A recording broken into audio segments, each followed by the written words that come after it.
En 30 minutos, MF Economía e Inversiones y Radio 1000 te traen los principales temas económicos del mundo y de Paraguay con Economía a 1000.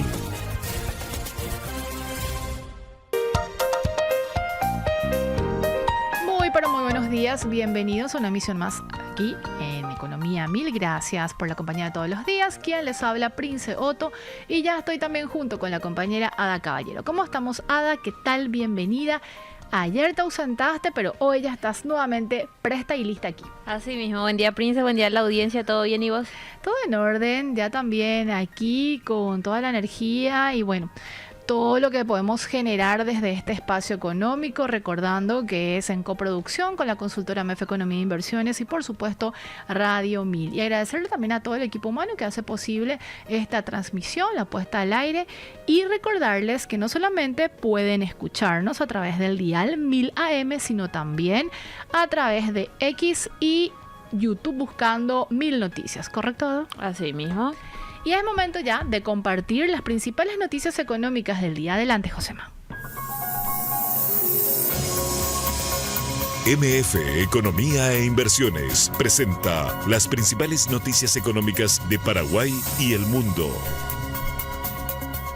De acuerdo con Bloomberg en línea, Estados Unidos e Irán intensificaron los ataques en el 11º día de guerra mientras los mercados petroleros registraban alta volatilidad. La Casa Blanca aclaró que la Marina estadounidense no ha escoltado petroleros en el estrecho de Hormuz tras un mensaje erróneo del secretario de Energía. Los precios del petróleo cayeron casi 20% inicialmente, con el crudo estadounidense por debajo de $77 por barril y cerraron la jornada alrededor de 11% más bajos, mientras el Brent se ubicó cerca de $88 por barril frente a los $72 antes de la guerra. El estrecho de Hormuz permanece prácticamente cerrado y el conflicto deja más de 1.300 muertos en Irán, 2 soldados israelíes y una docena de civiles, además de unos 150 militares estadounidenses heridos. Siempre con el mismo tema. También con Bloomberg en línea, el petróleo subió en un contexto de fuerte volatilidad, mientras los operadores evaluaban el impacto de la guerra en Medio Oriente y la posibilidad de liberar reservas estratégicas.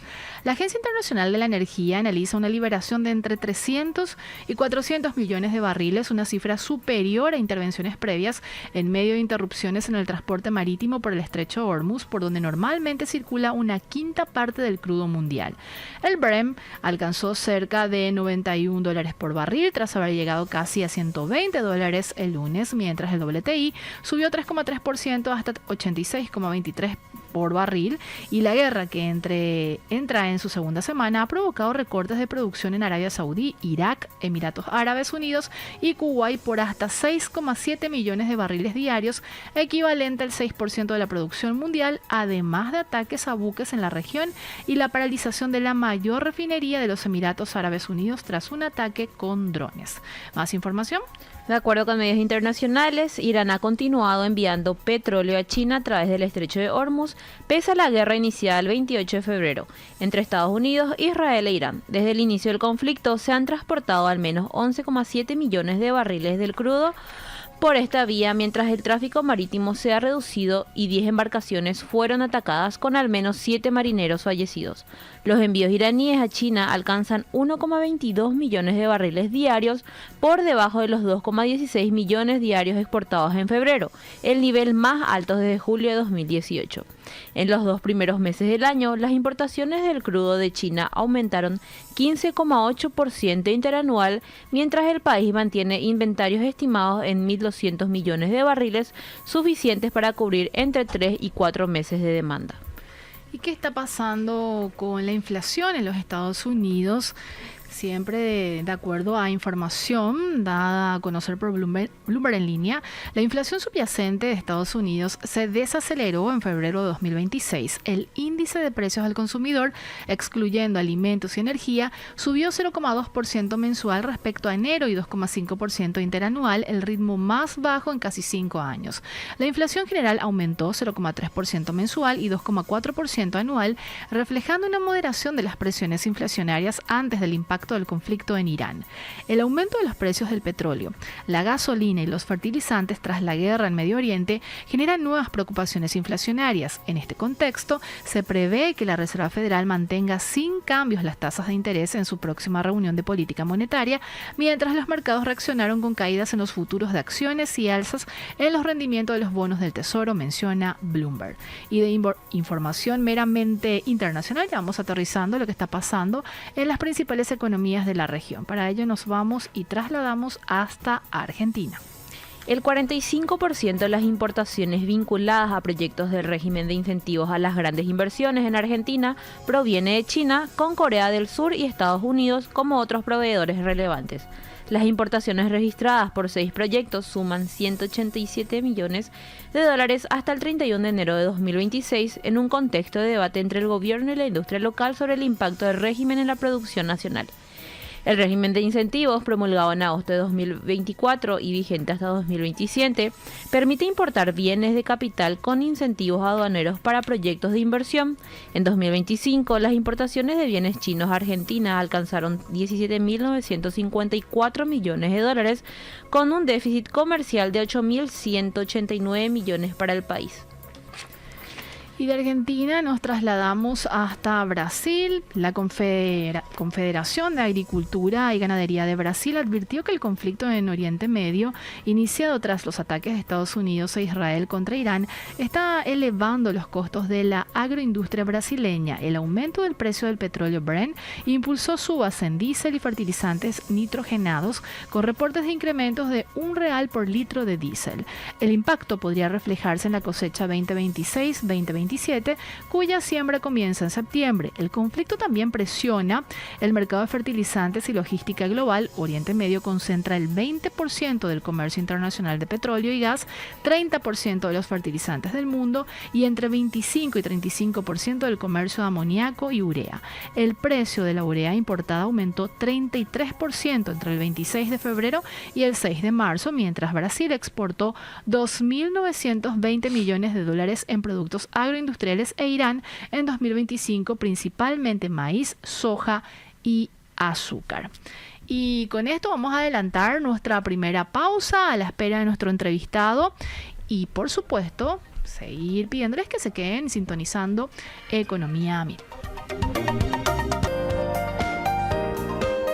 Y seguimos haciendo un repaso sobre lo que está pasando en las principales economías de la región. De acuerdo con Ambito.com, hay un dato más que interesante y que se aborda en un artículo sobre la Argentina. Es el país con más dólares per cápita fuera del sistema y el gobierno apuesta a la inocencia fiscal, dice justamente este artículo periodístico.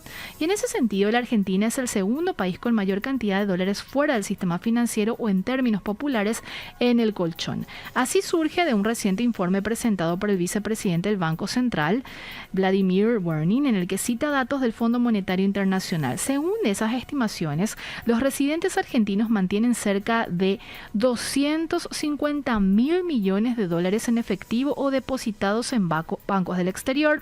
Sin embargo, al analizar la cifra en relación con la población, la posición del país cambia aún más. De acuerdo con estas estimaciones, Argentina pasa a ocupar el primer lugar a nivel mundial en dólares fuera del sistema en la medición per cápita. El economista, jefe de estrategia de una consultora muy renombrada en Argentina, realizó un cálculo ajustando los datos por habitante y el resultado ubica a Argentina en el primer lugar del mundo con un promedio de $5.400 por persona fuera del sistema financiero. Detrás aparecen Bélgica con $4.100 por habitante, Dinamarca con $3.700, Países Bajos con $2.900, Rusia con $2.800 y Reino Unido con $2.700. Este volumen de dólares cobra especial relevancia para la estrategia del gobierno, que busca que parte de esos fondos ingresen al sistema formal, ya no mediante el clásico blanqueo de capitales, sino a través de la ley de inocencia fiscal recientemente aprobada, menciona Ambito.com. Más información del ámbito internacional. De acuerdo con Bloomberg, las tasas hipotecarias en Estados Unidos registraron la semana pasada el mayor aumento desde septiembre, un revés para un mercado inmobiliario que venía beneficiándose este año de menores costos de financiamiento. La tasa contractual de una hipoteca a 30 años avanzó 10 puntos básicos hasta 6,19% en la semana que terminó el 6 de marzo, según datos de la Asociación de Banqueros Hipotecarios publicados el miércoles. El dato siguió a 2 semanas consecutivas con los niveles más bajos desde 2022. El encarecimiento del financiamiento coincide con un fuerte repunte del rendimiento del bono del Tesoro de Estados Unidos a 10 años, que está correlacionado con las tasas hipotecarias después de que la guerra con Irán interrumpiera los flujos de petróleo y avivara temores inflacionarios. Varias semanas de tasas más bajas, junto con el temor a un nuevo incremento de los costos de financiamiento de viviendas, pueden haber alentado a algunos compradores potenciales a salir de la cautela de la semana pasada.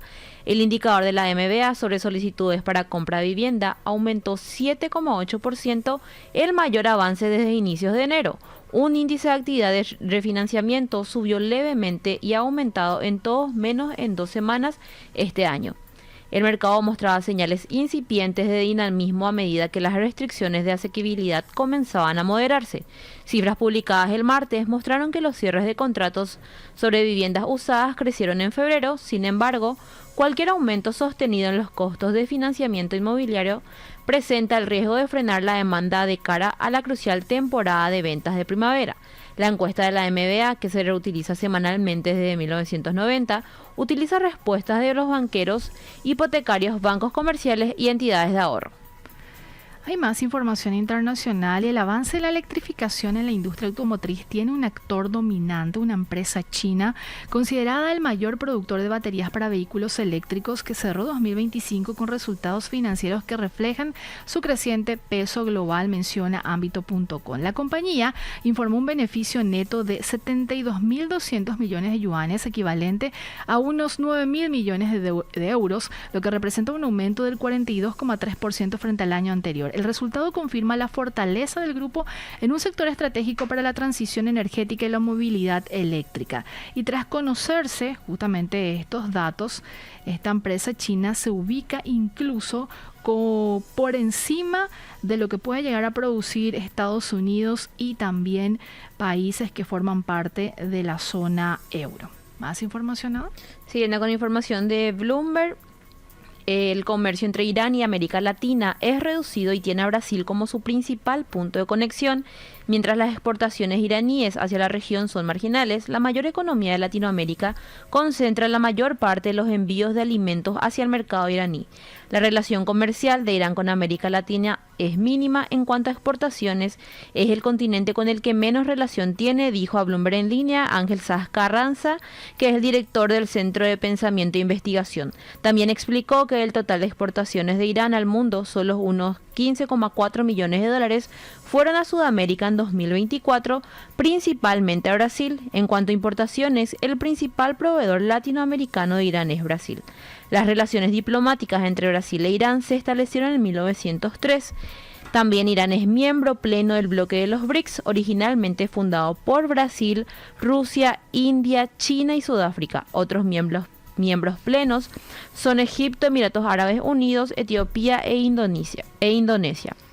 El comercio bilateral entre Brasil e Irán se concentra principalmente en la agroindustria, ya que el gigante sudamericano exporta alimentos como soja o maíz. En menor escala, otros productos agroindustriales como aceite y harina de soja, café, azúcar, carne de res y aves. Y seguimos con más información. Este dato y análisis que trae la BBC, antes de irnos al corte, ilustra cuáles son otros efectos de la guerra en Irán, más allá del aumento del precio del petróleo, y me parece muy interesante que podamos compartir también con la audiencia, porque menciona este artículo que poco más de una semana después del inicio de la guerra de Estados Unidos e Israel contra Irán, los efectos del conflicto se sienten en la economía mundial. Y el pasado 9 de marzo, el precio del barril de petróleo Brent y el del WTI, crudos de referencia para el mercado internacional, superaron por la barrera de los $100 por primera vez desde 2022, aunque ese mismo día bajaron hasta ubicarse por debajo de los $95. Y en comparación, el 27 de febrero pasado, un día antes del inicio de las hostilidades, el precio del barril del Brent y del WTI se ubicaba en torno a los $70. Y este incremento de los precios de los combustibles responde fundamentalmente al cierre virtual del tráfico marítimo a través del estrecho de Hormuz, como lo venimos mencionando, luego de que el gobierno gobierno de Irán amenazar a los barcos que intenten cruzar esa vía marítima por la que circula aproximadamente el 20% del petróleo y el gas del mundo. Pero mientras el incremento del precio del petróleo y de la gasolina era claramente esperable, dado que el conflicto implica a Irán y al estrecho Hormuz, los especialistas prevén que sus repercusiones se sientan en otras áreas de la economía y en distintos rincones del mundo. Se menciona, de acuerdo con BBC Mundo, la producción de alimentos en riesgo. ¿Por qué? Según este artículo, se señala que este tipo de fertilizante se genera a partir del gas natural y es utilizado en cultivos que producen en torno a la mitad de los alimentos disponibles del mundo. Estamos hablando que el actual conflicto afecta a importantes exportadores de fertilizantes. Por mencionar, Omán, Qatar, Arabia Saudita y Emiratos Árabes Unidos son 4 importantes exportadores mundiales de fertilizantes nitrogenados, de acuerdo con datos del Observatorio de Complejidad Económica. Otro efecto que se espera tras justamente este escenario: restricción de la distribución global de medicamentos. La guerra en marcha en Medio Oriente también está afectando la cadena global de suministro de medicamentos y productos farmacéuticos. Esto se debe fundamentalmente a los ataques sufridos por Dubái, que es un importante centro logístico en el sector farmacéutico mundial, y la ciudad más poblada de Emiratos Árabes Unidos alberga el aeropuerto internacional de mayor tráfico del mundo, que en 2025 sumó unos 95 millones de pasajeros. Otro efecto esperado: producción de metales, sustancias químicas y aparatos electrónicos. La distribución de elementos químicos como el azufre y de materias primas como el aluminio, que juegan un rol fundamental en la producción industrial, también se está viendo impactada por la guerra.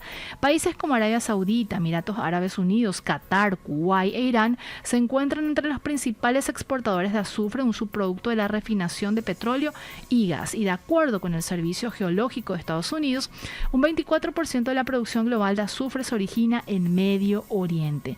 Gran parte de esta producción se destina a fertilizantes, pero también tiene usos importantes para la extracción de minerales y metales como el cobre o el níquel, fundamentales para la producción de aparatos, vehículos y redes eléctricas, semiconductores, baterías y materiales como el acero inoxidable, entre otras muchas aplicaciones.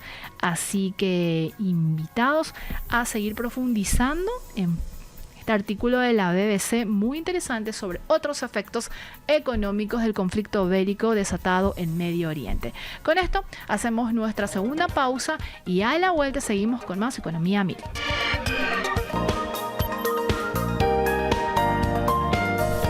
Seguís escuchando Economía 1000. ¿Tenemos frase cifra para compartir hoy o pasamos rápidamente a nuestro entrevistado? Tenemos... Adelante. 6 a 7% es el peso aproximado de la carne vacuna dentro de la canasta, ya que muchas familias la reportan como un producto importante en su consumo. Entre los países de América Latina somos básicamente lo que presentamos mayor peso del rubro en alimentación en la canasta, con alrededor de 27 a 30%, comentó Guillermo Ortiz, director de índice de precios del Banco Central del Paraguay. Si te interesa descubrir más detalles, puedes escuchar el podcast completo en Spotify, búscalo en el perfil de Economía 1000 y mantenerte al tanto de todo. Y ya le damos la bienvenida a nuestro invitado de hoy. Él es Carlos Romero Roa, presidente del Instituto Nacional de Cooperativismo INCOP. ¿Cómo estamos, Carlos? ¿Qué tal? Bienvenido. Gracias por venir y estar con nosotros. Buenos días y un saludo a toda la audiencia de la radio. Realmente un placer estar con ustedes nuevamente y sobre todo hablando de punto de vista cuando hablamos a nivel país de la economía y el bolsillo de cada uno. Así es, y vinculado muchísimo también al crecimiento, evolución que ha tenido y que han tenido las cooperativas en el país en sus diferentes tipos y también incluso en su cartera, en depósitos. Así que vamos a ir profundizando también sobre eso, Carlos, y los desafíos que enfrenta también el sector cooperativo. Pero antes me gustaría arrancar con esta pregunta, Carlos. ¿Qué es el Instituto Nacional de Cooperativismo, conocido como INCOP? El Instituto Nacional de Cooperativismo es el ente regulador del sistema cooperativo. Es el encargado de habilitar, controlar y verificar el cumplimiento de la Ley 438, amparado en la Ley 2157, que es de la autonomía de la autarquía del INCOP, sí, en el cual cumple sus funciones dentro del ámbito del sector cooperativo. Su función principal está, digamos, en el control y la verificación del sistema cooperativo. Es incluido dentro del presupuesto general de la Nación también, Carlos, a modo de profundizar y bueno, remarcar también es dependiente de o... Como su nombre lo dice, es un ente autárquico, está dentro del presupuesto presupuesto general de la Nación, está vinculado al Poder Ejecutivo a través del Ministerio de Agricultura y Ganadería. Perfecto. Y tiene un presupuesto de fuente 10, que son recursos genuinos del Estado, y fuente 30, aporte de las cooperativas en sus diversos servicios. La relación aproximadamente es el 75-25 hoy en día del presupuesto general. 75% son aportes y ingresos genuinos del sector cooperativo, fuente 30, y la diferencia, el 25% es más o menos es el aporte que va para a nivel salarial de los funcionarios. De una gran parte, del 85% de los salarios del instituto está constituido por impuestos proveídos por fuente 10 por el Ministerio de Economía y Finanzas. Y sí es parte del presupuesto general de la Nación. ¿De cuántos funcionarios estamos hablando, Carlos? 177 funcionarios hoy en día del Instituto Nacional entre contratados y nombrados.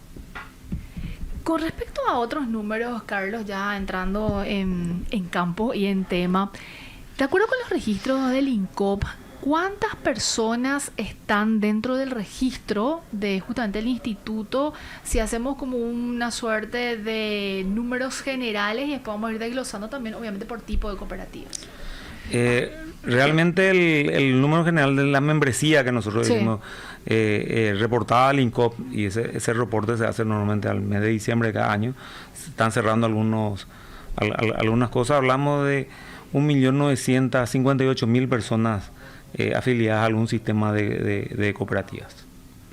Y si tuviéramos que hacer una torta mental de los tipos de cooperativas de este universo, de cómo está distribuido eso, Carlos. Y tenemos, en relación al activo, sí, tenemos las categorías. Mucha gente confunde mucho con la categoría A, B y C. Como digo, es en relación al activo que tiene la cooperativa. Cooperativas de tipo A que tienen un activo superior a 50.000 millones de guaraníes como activo.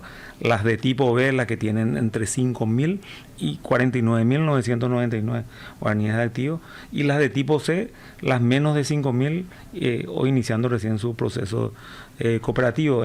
En total tenemos 578 cooperativas. Clarísimo. De los cuales 92 cooperativas corresponden, entre cooperativas y centrales, corresponden al sector del A. O sea, casi 100 cooperativas son mayores a 50.000 millones de activos. Tipo B tenemos 94 entre 5.000 y 49, casi 50.000, como estábamos diciendo. Y tipo C, 384 cooperativas, que son las de menor desarrollo. Y esto cuando decimos cooperativas de producción, de ahorro y crédito, ¿cómo está distribuido también eso, Carlos? Y si vamos a hablar del plantel completo de cooperativas de ahorro y crédito, sí, que son mayoritariamente en el Paraguay, hablamos de 362 cooperativas de ahorro y crédito, 116 cooperativas de producción, 76 cooperativas son de demás tipos. ¿Qué incluirían eso? De más tipo tenemos distribución de agua, cooperativas de trabajo, cooperativas específicas para el cumplimiento de viviendas que tienen un fin exclusivo por un cierto tiempo, y 16 centrales de cooperativas, 6 federaciones y 2 confederaciones en el Paraguay. Muy interesante, que ha venido evolucionando de manera significativa, como un estancamiento de un tiempo a esta parte, Carlos, de acuerdo también con datos del INCOP. Y la verdad que si vamos partiendo de lo que nace el INCOP a partir del año 2004, la existencia de cooperativas era un número bastante amplio, pero que con el tiempo se ha ido depurando. Era muy fácil juntarse 20 personas, presentar una solicitud, aperturar una cooperativa, porque de repente esa cooperativa nunca funcionó. Entonces, en algún momento, históricamente uno mira y que en algún momento encontrábamos 1.600 cooperativas, ¿verdad?, que se ha ido decantando y se viene haciendo también. O sea, las diversas etapas dentro de la administración del INCOP han ido depurando la cantidad de cooperativas, y también nosotros dentro de dentro de todos 2 años de gestión que hemos cumplido, también venimos depurando y sobre todo trabajando por las cooperativas que ya no funcionan o no cumplen ninguna actividad o no informan y que al verificar ya no funcionan. Entonces no queda otra que iniciar el proceso de cancelación de personería jurídica, que es mucho más lento que en el proceso de creación, o sea, ha sido históricamente. Y a lo largo del 2025 tenemos la creación de 9 pequeñas cooperativas de tipo C que han sido reconocidas dentro de su proceso, y aproximadamente 31 cooperativas que fueron canceladas, que ya con años sin movimientos, sin condiciones, que una vez verificado que no cuentan con activos, bienes o que han pasado por el proceso de liquidación, hoy han sido canceladas sus personerías jurídicas, ¿verdad?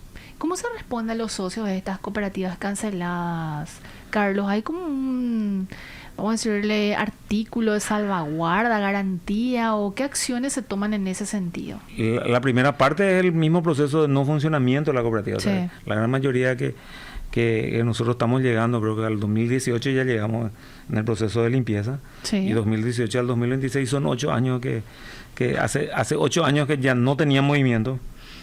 Y si vos mirás en el 2018 con orden de cierre ya de cancelación 2018, pero habrán sido del 2010, o sea que prácticamente 15 o 16 años sin funcionamiento, y son procesos, digamos, donde la sociedad, porque la empresa cooperativa, hay 2 cosas principales allí, que la gran mayoría son cooperativas que nunca lograron afianzarse, o sea, se crearon, funcionaron, intentaron, llegó un tiempo en que en cada barrio había una cooperativa y no lograron no lograron afianzarse o se juntaron en otros casos, pero los que se juntaron no es que no son parte del proceso, sino se crearon cooperativas más fuertes en otros lugares donde había 2 cooperativas, hicieron una cooperativa, hicieron una fusión.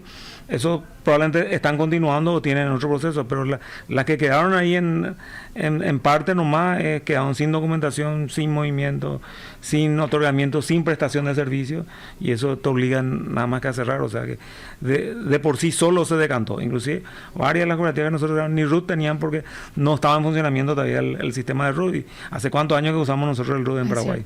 Ese el principal. Cuando nosotros encontramos cooperativas sin RUT, quiere decir que ya no funcionó porque no puede tener ningún proceso, pero estaba reconocida dentro del listado, y sobre todo infla el sistema en el sentido que te dice la cantidad de cooperativas. Así es. Carlos, con respecto a esta figura de intervención, ¿cuántas cooperativas están en ese proceso? ¿La cooperativa San Cristóbal estaba también en esa figura, o bajo qué esquema se encontraba o se encuentra? La cooperativa San Cristóbal, vamos a empezar por allí, ¿verdad? Sí. La cooperativa fue intervenida años atrás, ya alrededor del 2018-2019. Hoy sigue siendo administrada, sigue en funcionamiento, no fue cancelada su personería jurídica, tiene un sistema de manejo de los socios eleccionarios, asamblearios que ellos eligen. Hoy siguen trabajando en su proceso de recuperación. Sí cuentan con una vigilancia localizada que es de parte nuestra, tienen personales que verifican su manejo, digamos, numérico, contable de la situación y cómo ha ido avanzando, pero no tienen una intervención directa, tienen un plan de acción.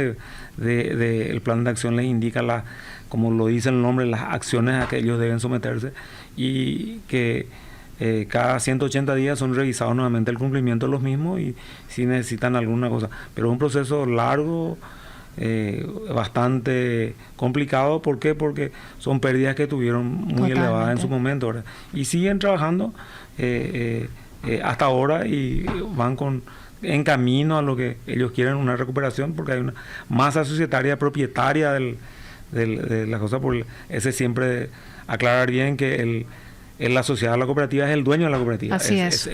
En una empresa privada sería el accionista, ¿verdad?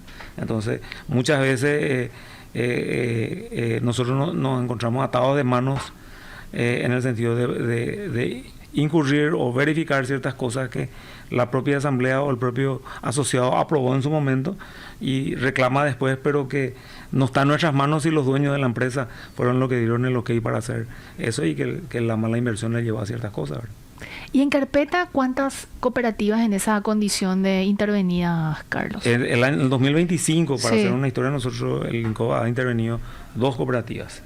Las 2 cooperativas... ¿Se pueden mencionar los nombres, Carlos? Y creo que es de amplio. Una es la cooperativa Proabote, que era una cooperativa de tipo A con muchos activos. Y la otra era la cooperativa Virgen del Camino, en Tacumbú, originariamente. Ambas originariamente del sector uniformado, una del sector policial, nació con suboficiales y oficiales de la policía, y la otra con suboficiales del ejército de ingeniería, si mal no recuerdo, que fueron intervenidas en el 2025 y que hoy ambas están en proceso de liquidación a consecuencia de la intervención, que es el primer paso. Conforme a la ley, al entrar en proceso de liquidación, nuevamente se entrega en una asamblea a los asociados conforme a un plan que ellos deben elaborar, y el acompañamiento del INCOB a través de miembros dentro de la comisión liquidadora, con voz pero sin voto, pero que dan un informe de avance de la situación. Entonces, ambas están en ese proceso de liquidación y están a cargo de los asociados del plan de liquidación. Cuando hablamos del trabajo que hace el INCOB, Carlos, de hacer un monitoreo constante del sector cooperativo, ¿hay como un plazo para que las cooperativas presenten sus balances, estén proveyendo de manera periódica datos estadísticas al INCOB? ¿Hay como una alerta que tiene el INCOB para ir, vamos a decirle, haciendo este proceso de control, monitoreo, y quizás dar a conocer una lista de, no sé si llamarlo lista gris, lista roja, en alerta, etcétera, que hace también que se vaya transparentando, por decirlo de alguna manera, y que el socio tenga la tranquilidad de que hay una institución detrás que hace ese control, esa supervisión? Sí, nosotros partimos lo que es años ya viene en la reglamentación. Sí. O sea, primeramente está la ley, hay un marco regulatorio para cada sector, para el sector de ahorro y crédito, un marco regulatorio para los de producción, y hay un marco regulatorio para otros tipos de cooperativas. El marco regulatorio indica cuáles son los factores claves que debe contener y que debe tener una cooperativa. Al respecto de la información, lo primero que nosotros tenemos es la alerta temprana. La alerta temprana es el sistema mensual de presentaciones del balance de las cooperativas tipo A. Es mensual. Las que tienen categoría es trimestral, y las de categoría C es semestral. Esa alerta te permite tener una serie de criterios que te dan el nivel de funcionamiento en base a colores. Por eso hablamos de un semáforo de colores, que en el cual te da una alerta verde, una alerta amarilla y una alerta roja que se va volviendo granate en la medida que se van encontrando inconvenientes. También tenemos presentaciones semanales de aproximadamente 40 cooperativas tipo A, del cual el informe de disponibilidad de efectivo que va teniendo. ¿Por qué? Porque el marco regulatorio establece, sobre todo para las cooperativas de ahorro y crédito que manejan cartera de ahorro, que tienen que tener una disponibilidad de un monto básicamente que esté disponible en caso de necesidad de los socios. Entonces, esos son los puntos que se llevan básicamente mensualmente, el control de esas. Después tenemos las asambleas en el cual los balances son aprobados, las documentaciones de sustento de todo un ejercicio, y que las cooperativas están obligadas a presentar 30 días después de finalizada la asamblea, 10 días después terminada la asamblea, las documentaciones correspondientemente tratadas y aprobadas en esa asamblea. Y tenemos los cortes que te dice la ley. A los 120 días de finalizado el ejercicio, que el 99.9% de las cooperativas está al 31 o al 30 de diciembre, el término en años normales, el 30 de abril, fenece el plazo para hacer asamblea. A más tardar el 30 de junio tienen que estar las documentaciones de las cooperativas que hicieron su asamblea correspondiente, existiendo casos en algunos que el INCOB le puede prorrogar ese tiempo por 30 días más, del 30 de abril al 30 de mayo. Entonces, allí parte el primer sistema de informes, que el 30 de junio es el tope para que todas las cooperativas presenten su balance correspondiente. Y aquellas que no presentan, ya hay la primera alerta en el Claro. sentido, ¿funciona o no funciona? Entonces, de allí parte el listado, que aquella cooperativa que durante 6, 7, 8 años no hay registros, es señal que no funciona, ¿verdad? Entonces, ese es más o menos también el inicio del análisis de lo que es la cancelación. Y la misma cosa las alertas son los que te indican el nivel de necesidad de fiscalización en un periodo de tiempo, porque cuando X parte del sistema de informe te aparece en rojo, quiere decir que hay necesidad de una verificación in situ, pero se refieren siempre a declaraciones juradas repartidas, y la declaración jurada de los 12 meses no puede variar al cierre de asamblea. Totalmente. El balance, ese es más o menos el esquema de control que hay. Clarísimo. Carlos, si tuviéramos que hacer como un ranking de 3 principales puntos como de denominador común de hacer todo este análisis de las cooperativas, la presentación de balance y todo lo que estabas mencionando, ¿hay como acciones en común que resaltan entre el sector cooperativo, de decir, la mayoría presenta tarde sus balances, hay errores en determinados puntos, o no se puede hacer como generalizar estas fallas, o más que fallas, quizás algunos inconvenientes que presenten? La verdad que los esquemas son en todos los casos similares. Vos encontrás que el 100% de las cooperativas tipo A, sí, que son las de mayor volumen, de mayor movimiento, casi a rajatabla cumplen el 100% de los plazos de cumplimiento. Esa medida va bajando con la categorización, y normalmente el más difícil es aquel incipiente que está creciendo, donde la responsabilidad y la presentación cae en unas pocas personas porque está en una etapa de conciliación. Eso es lo que a primera base se nota, sí, en la realidad. Y también hay una tendencia en el nivel cooperativo, lo que hacen las mayores de A, las poquitas más chicas de A también van copiando. O sea, que esa es una realidad que se da. Si alguien comete errores o de una parte, pareciera un efecto dominó en todos los casos. Sí. O sea, es una norma que normalmente tiene ese sustento. Números, Carlos, sobre, vamos, si me permitís, con los datos preliminares que tengo entendido tienen ahora en el INCOP a punto de cerrar, depósitos. ¿Cómo han venido creciendo los depósitos en el sector cooperativo? Y bueno, si quizás lo comparamos 2025, 2024, ¿ha habido un aumento? Y también en tipos de moneda nacional, extranjera, ¿cómo están viendo?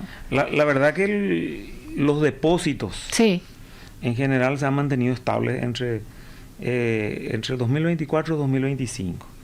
Básicamente el mismo monto. ¿De cuánto aproximadamente estamos hablando? Estamos hablando de 2.800 millones de dólares aproximadamente del todo el sector cooperativo. ¿Qué es lo que ha bajado? Si vos veías anteriormente, no eran 2.800, decían 3.000, hablábamos de 3.200 millones de dólares. Sí. Pero bajó el dólar, entonces... tuvo su impacto, obviamente. Tuvo su impacto. Y la cantidad de ahorro en dólares de las cooperativas es muy pequeño en comparación a lo que es el ahorro guaraní. Casi más del 90% de los depósitos están depositados en guaraníes. O sea, muy pocas cuentas en relación al volumen son realmente en dólares. Si bien hay un impacto de tipo de cambio, Carlos, en líneas generales, ¿hay un estancamiento, por decirlo así, de los depósitos, o no podemos aseverar todavía eso? Yo creo que hay un estancamiento, y más todavía en la última parte, donde el sector bancario salió agresivamente a conseguir recursos. Acá, por favor, Carlos, para mejor copiar. Yo creo que hay un estancamiento, y sobre todo en la última parte del año, donde el sector bancario salió a cotizar realmente tasas de ahorro atractivas y sobre todo nunca vistas también. Entonces hay mucha gente que apostó a eso, y eso hay una migración, digamos. Eso están viendo. Eso se nota en el ambiente, pero lo que se ha logrado es mantener, o sea, no crecer el ahorro en el sector cooperativo. ¿Por qué? Porque el sector bancario financiero ha sido más agresivo en ese punto de vista. Eso podemos decirle que hay como una suerte de tomar como nota para el sector cooperativo también de buscar estrategias de atracción de justamente ahorristas, Carlos, o cómo lo ven también desde el INCOP. Y sí y no también, ¿Por qué? O sea, porque la realidad es que el apalancamiento del sector cooperativo se basa muchísimo en lo que es el aporte. El aporte es una de las fortalezas del sistema cooperativo paraguayo.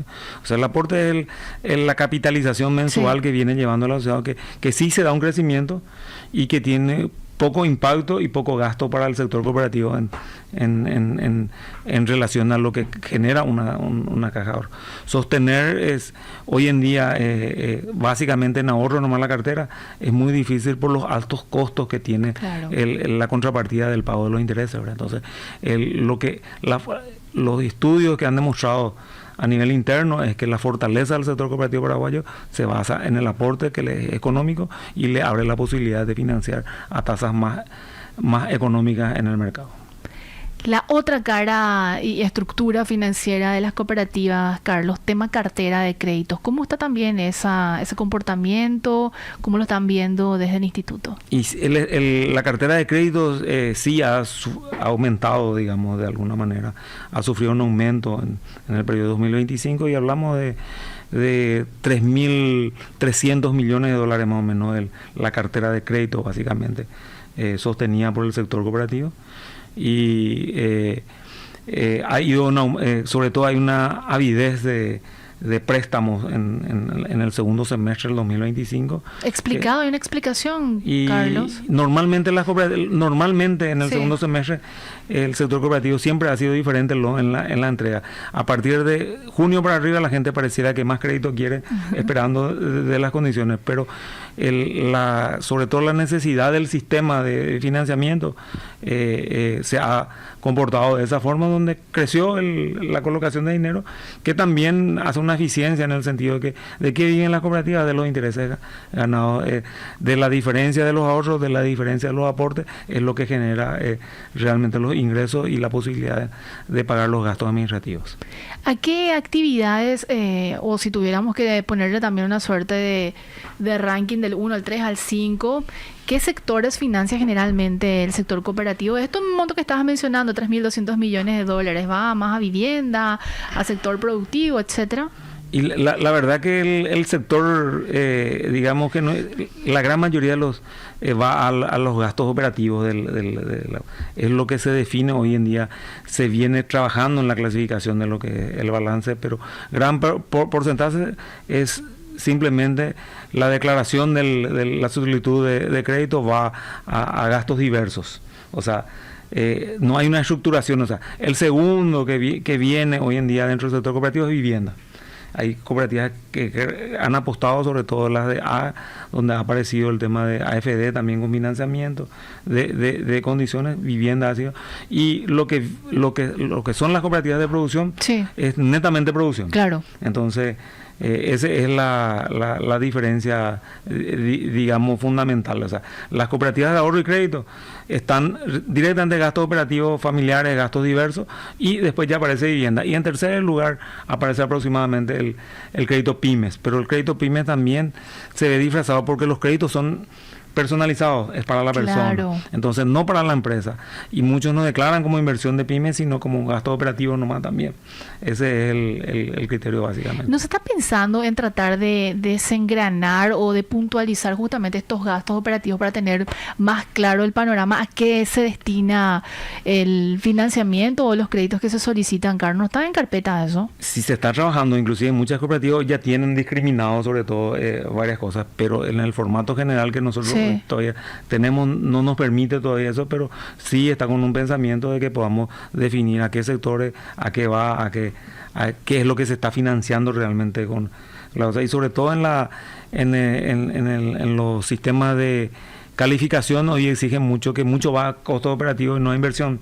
Entonces, totalmente. Entonces hay gente que le es más fácil quitar un crédito en forma operativa que describir un crédito de inversión, porque se necesita toda una descripción de lo que vas a invertir y prácticamente las tasas no hay diferencia en las tasas, entonces es más fácil. Sí, en los plazos a veces, y la gente prefiere acortar los plazos que alargar los plazos. Cuando decís gastos operativos, ¿podríamos relacionarlo como de consumo? De consumo. O sea, traducido directamente de consumo. Directamente, o sea, en otros ámbitos le dicen créditos de consumo, sí. Gastos de la familia, perfecto, de las condiciones. Carlos, con respecto a las tasas, que siempre me preguntan y nunca te hice esta consulta, pero lo hago ahora, ¿cómo se define para las tasas activas, para las tasas pasivas? Activas estamos hablando obviamente de los depósitos y las activas estamos hablando de los créditos y las pasivas estamos hablando de los depósitos y nos ponemos en el lugar del sector cooperativo. ¿Cómo se define? Porque cuando hablamos del sistema financiero estamos básicamente hablando también y lo vinculamos al Banco Central del Paraguay. ¿No está ligado el sector cooperativo a estas tasas? ¿Cómo se definen? O sea, nosotros tenemos acuerdo con el Banco Central y por decirte las tasas de interés de las tarjetas están fijadas por ley. Sí. Y en su primer momento tenían por las tasas de regulación de cada entidad, del BCP y del INCOP. Hoy en día, bajo el promedio de las dos, se quita una tasa única y se aplica las tasas a las tarjetas de crédito. Clarísimo. Nosotros tenemos las tasas máximas. Las tasas máximas de crédito que debe dar el sector cooperativo, y sí, nosotros hacemos un control, digamos, mensual de las entidades, por ejemplo, son las tasas de interés que establece el BCP como rango de usura. Hoy están en el 27.8, si mal no recuerdo la última. Entonces la tasa máxima a aplicar dentro del sistema cooperativo es 27.8, no importando los plazos, en el sentido que el plazo máximo que vos tengas es 27.8.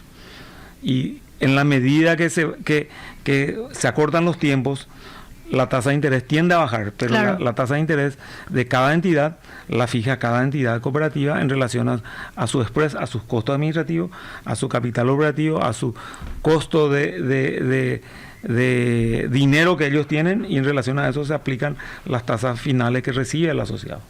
¿Esta tasa que mencionás excluye los gastos administrativos o se va prorrateando también?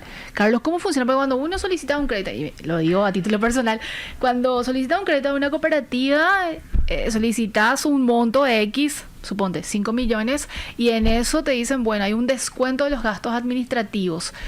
¿Incluye dentro de esa tasa estos gastos administrativos o no debería de incluir? O sea, ¿tenía que hacer un cálculo independiente? ¿Cómo se materializa también eso? Lo que yo te puedo decir es que el 99% de las cooperativas no cobran gastos administrativos. Lo que sí cobran son gastos de capitalización. No son también gastos, son capitalizaciones especiales, en el sentido de yo quito 5 millones de guaraníes y tengo que capitalizar el 5%, son 250.000 guaraníes, 250.000 a mi aporte como capitalización para sostenimiento. Y eso se da sobre todo en las cooperativas pequeñas o en las cooperativas medianas, pero no en las grandes. La mayoría de las grandes hoy, lo que en algunos casos cobran es parte del seguro, en otros no cobran el seguro de cumplimiento en caso no de no pago del crédito, sino a consecuencia que pueda dejar de existir la persona. Entonces tiene un seguro que ese es lo que normalmente se comparte. Hay casos que absorben el 100%, hay casos que absorben el 50% y hay casos que el 100% de ese seguro lo cobran las cooperativas, pero no se cobra por carpeta, no se cobra por gasto administrativo, por el otorgamiento del crédito. Muy pocos casos puede haber eso realmente, porque esa es una práctica de años del sistema cooperativo.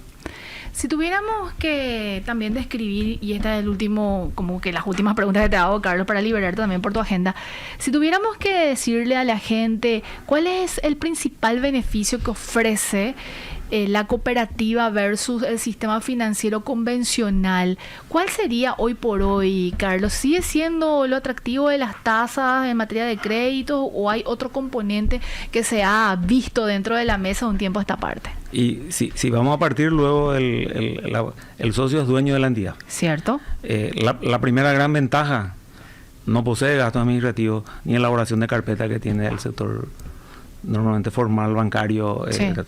El tercero es el IVA. El IVA sobre el crédito, el sector cooperativo, el socio de la cooperativa, pues, él es dueño de la empresa, es su propia sociedad, él se presta su propia plata manejado por un grupo de gente. Entonces son tres factores. Y el cuarto, que muchas veces no se ve y es el retorno, es el excedente a consecuencia del retorno. Terminado el año, aquel que más utilizó, que más intereses pagó, que hizo que la cooperativa tenga mayor volumen de excedente. El excedente tiene un sistema de reparto por ley, pero lo que sobra de ese excedente, cumplido la ley, vuelve al bolsillo del asociado.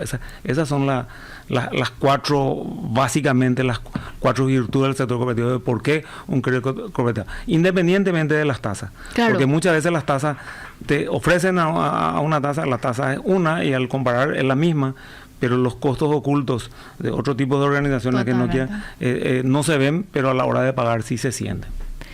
Carlos, ¿dónde la gente puede encontrar más información de todo lo que estamos conversando también? INCOP suele dar a conocer públicamente también estos datos, estadísticas y sobre todo esta lista que mencionabas del semáforo. ¿Hay acceso para que la gente vaya monitoreando, viendo? En la página del INCOP, realmente en la página oficial del INCOP están los datos de publicaciones de los términos de cantidad de socios, situación de categorización de cooperativas, normativas del sector, cumplimiento de las mismas, están en las diversas páginas, solamente que uno tiene que entrar a navegar. Reconocemos explorar. Sí. Reconocemos que tuvimos un ataque cibernético a finales de diciembre que nos sigue creando problemas, seguimos rehabilitando ciertas cosas, cumpliendo ciertas normativas, trabajando con el MITIC y estamos casi en un 100% ya de vuelta con esa. A lo mejor es más lento el sistema. ¿Por qué? Porque necesita una verificación mayor, eficiente, y los datos son abiertos, o sea que todo lo que no está allí y también está el INCOP bajo el acceso a la información pública, lo que quieran acceder. Nosotros 100% de las informaciones que cuenta la institución están disponibles para cualquier persona. ¿Estás viendo una suerte también de innovación en los productos que ofrecen las cooperativas, Carlos? ¿O no está todavía como evolucionando en ese sentido, considerando también mucha tecnología por parte del sistema financiero? Eso que mencionaba, ¿verdad? Hay como una transformación y tratando de atraer más gente al sistema financiero. Pero por el lado del sector cooperativo, ¿se analiza también o se está viendo algún tipo de empuje? El sector cooperativo en el año 2025 tiene una amplia participación en lo que es el sistema de pago Paraguay, el CIPAC. Directamente con la app de cada cooperativa uno puede estar entrando. Los que van habilitando las cooperativas van entrando al app, pueden hacer las transferencias, igualito que el sistema financiero. Hoy la gran mayoría de la categoría A manejan el sistema de QR directamente. Y también ya tenemos los créditos digitales donde tienen líneas y montos preaprobado, que con un clip o con un TIC uno puede, dependiendo de cada socio, su categorización y su apertura que le da a su entidad, ya puede solicitar y desembolsar el crédito sin participar en la cooperativa, directamente del teléfono. Eso ayornarse a la tecnología, claro, que lo viene haciendo el sector cooperativo, y también ya existen en el sector cooperativo las tarjetas digitales, o sea, las tarjetas de crédito digitales que se gestionan dentro de las propias apps de las cooperativas. Entonces ese es el paso adelante que se ha iniciado en el 2025. Mismo nosotros desde el Consejo del Directivo del INCOP, nosotros hemos anteriormente se hacían las condiciones, pero era obligatoriamente ir a firmar un pagaré. Hoy por hoy, con el registro y el antecedente ya se hace todo de manera virtual. Conforme a la ley de digital, nosotros nos hemos cambiado esa resolución, hemos sacado una resolución en particular que ha permitido que las cooperativas también accedan al sistema de otorgamiento en forma digital. Tengo entendido también que se pueden hacer operaciones de remesas. ¿Algunas cooperativas están implementando eso o no, Carlos? Remesas como remesas no todavía, porque las remesas están a cargo del Banco Central del Paraguay, ¿verdad? Las casas los cambios también sí se hacen casos, por ejemplo, sobre todo las cooperativas que financian el tema de autovehículos, de manera que no se lleva el efectivo. Entiendo. De las condiciones. Entonces sí hay pedidos especiales donde la propia entidad adquiere los dólares a una tasa, le pone a disposición y hace el proceso de transferencia para el pago, sobre todo las cooperativas que trabajan mucho en el tema de vehículos 0 kilómetros, que hay varias cooperativas grandes en las que están financiando y son gran soporte de que mucha gente pueda tener su vehículo 0 kilómetros a tasas y a plazos en buenas condiciones. De acuerdo con los datos del INCOP, ¿podemos decir que las cooperativas están gozando de buena salud, Carlos, o cómo están viendo también eso como pregunta final? Y estamos gozando de buena salud, hay que seguir en el control, hay que seguir mejorando. Tenemos casos de repente que tropiezan, pero ese tropiezo tenemos que tener también la voluntad, el esfuerzo y sobre todo el control que nos permita identificar en tiempo y forma. Claro. Y en eso venimos trabajando también en el diseño de tecnología de las cosas. Hoy está trabajando un equipo fuerte de una cooperación internacional, cooperación andina y fomento que nos viene trabajando en el diseño de una base única que nos permita digitalizar y sobre todo digitalizar el control, no solo alerta temprana, sino también los balances, los informes, la tecnología de lo que es la inteligencia artificial que nos permita mejorar esas situaciones. Hoy estamos todavía en diseño, no lo estamos implementando, pero están trabajando oficina por oficina dentro del INCO de manera que el flujograma nos permita a nosotros digitalmente tener comentarios donde no hace falta la participación del ser humano para el control, pero muchas veces verificar, imagínense 400 personas y nosotros tenemos 17 técnicos, 400 cooperativas que te presentan y tenemos 17 técnicos para que puedan verificar, analizar, comentar y sobre todo sacar las alertas es demasiado lento, demasiado es difícil, entonces la tecnología nos va a ayudar a eso y en ese diseño estamos. Vamos a seguir explorando ese punto más adelante, Carlos, agradecerte tu tiempo y que tengas un excelente miércoles. Muchas gracias y un saludo a la audiencia y como siempre a las órdenes. Gracias. Estuvimos con Carlos Romero Roa, presidente del Instituto Nacional de Cooperativismo INCOP. Nos pasamos varios minutos, pero Pablo ya me había dado la venia, así que por eso me extendí un poco y vamos terminando. Ada, mañana nos reencontramos puntualmente a las 12. Que tengan un excelente día.